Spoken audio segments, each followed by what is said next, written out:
There are two animals on earth that God identified himself with. These two animals are both leaders. The first one is the eagle. If you read the Constitution of Heaven, you call it the Bible, you will find that throughout that document, God keeps identifying himself with the eagle. He never says that I am the bird of paradise. He never said that I am a pigeon. He only identified himself with this massive, powerful bird called the eagle. You will find in the text of the Constitution words like this: I will bear you up on wings like an eagle. In another place, God says of himself, I, like an eagle, will stir my nest, and I shall put you on my pinions like an eagle. In another place, God says, and just like an eagle only gathers around fresh blood, even so the Lord will stir you. He never identifies with the pigeon.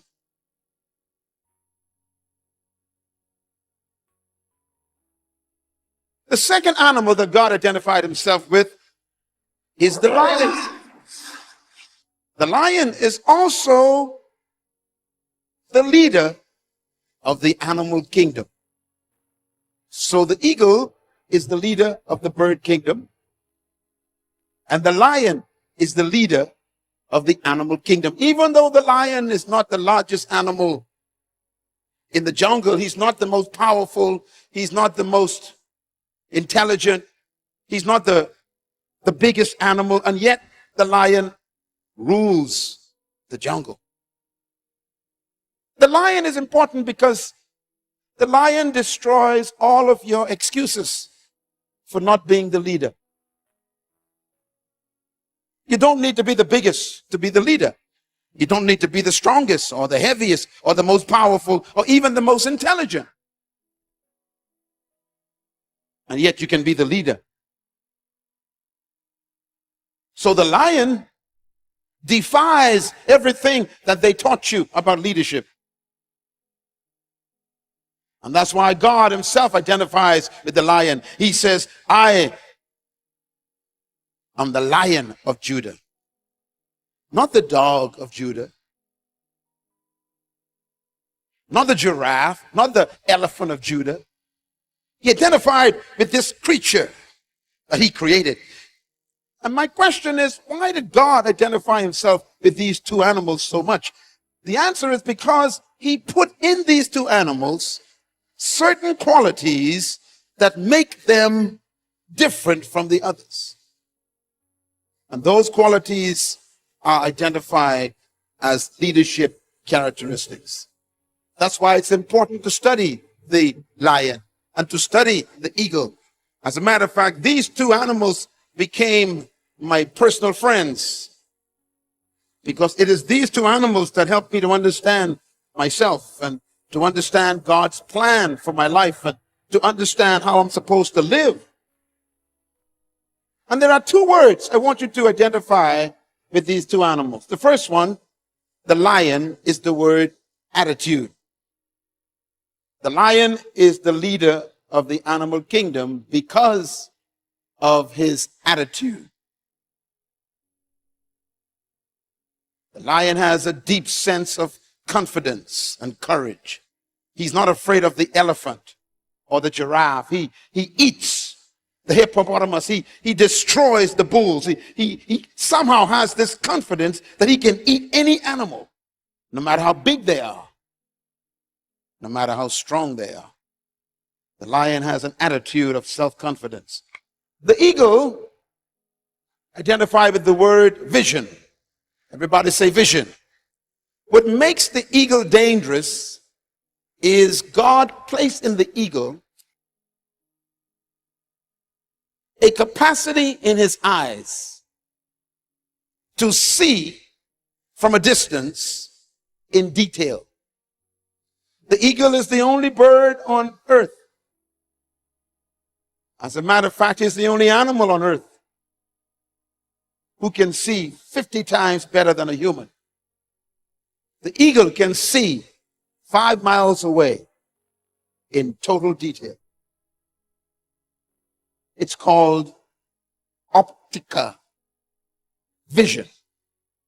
And that's why the eagle is the king of birds. He doesn't have to sneak up on his prey to destroy. He can see the prey 5 miles away where the prey don't even know he's being seen. And by the time the prey discovers he was being seen, it's too late. Because the eagle shoots like a bullet. The power of vision is the success of the eagle. I want to talk to you then about the eagle. He's the king of birds because of vision. And if you are going to become the leader that you were created to be, not only do you need the attitude of a lion, but for you to become the leader that you were born to be, you're going to have an understanding of the qualities and the power of vision. First, let me define leadership again for you so that you will have a working definition of what a leader is, because you were born to be one, young man. Leadership is defined as the capacity to influence others through inspiration, generated by a passion, motivated by a vision, which is birthed from a conviction produced by a purpose. It's a long sentence, but each word is important. Leadership is the capacity to influence other people through inspiration, not manipulation. So true leaders never manipulate people, they inspire. If anyone tries to control you, they are not a leader. That includes your husband.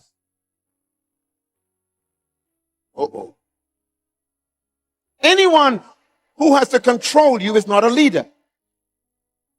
Might be your boss. Might be your teacher in the class.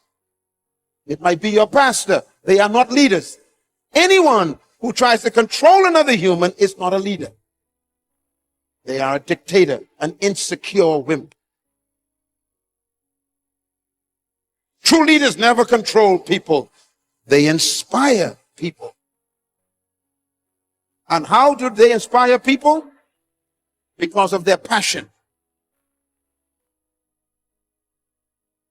Their passion comes from what? It comes from a vision that they have. They believe in their vision. So it creates a passion in their lives. Where does the vision come from? The vision comes from a deep conviction that the person has about why they were born. They believe they were born to do something important. That's called conviction. And where does that conviction comes from? It comes from a discovery of a purpose for your life, that you are not a mistake, that you were not just born to make a living and pay bills and die. That's why leaders don't think about paying bills and worrying about money. Leaders are people who've discovered something more important than a paycheck.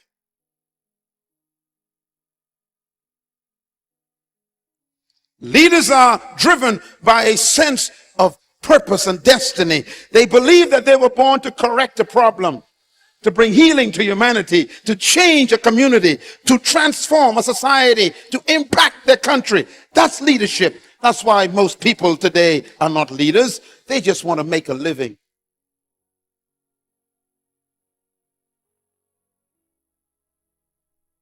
Leadership. Some of you pastors are not leaders. because you entered the ministry to make a living. You call it a call. We know it's a cash. You got to ask yourself a question today. Why am I in the ministry? Why? Is there a passion for what I'm doing? Am I willing to die for what I'm doing?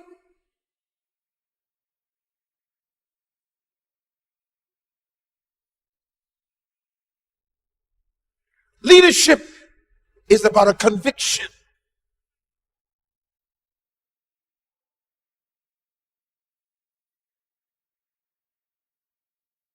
You can be a preacher all your life and be useless.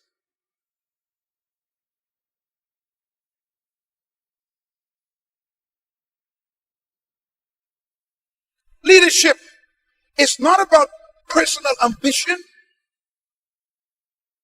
It's not about private advancement. Leadership is about a deep conviction about your own purpose in life, that I was born to fix something. I was born to deliver people from something. I was born to make a difference in the world, not just make a living. Are you a leader? Or do you just have a career? Let me say something very interesting. You may want to remember this.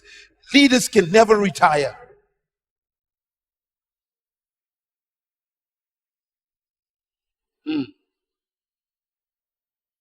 If you can stop doing what you're doing and still be happy, you are not a leader.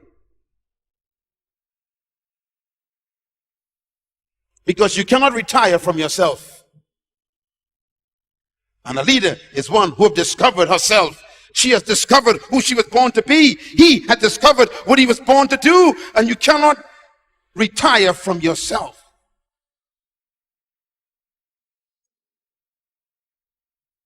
Conviction, passion, vision.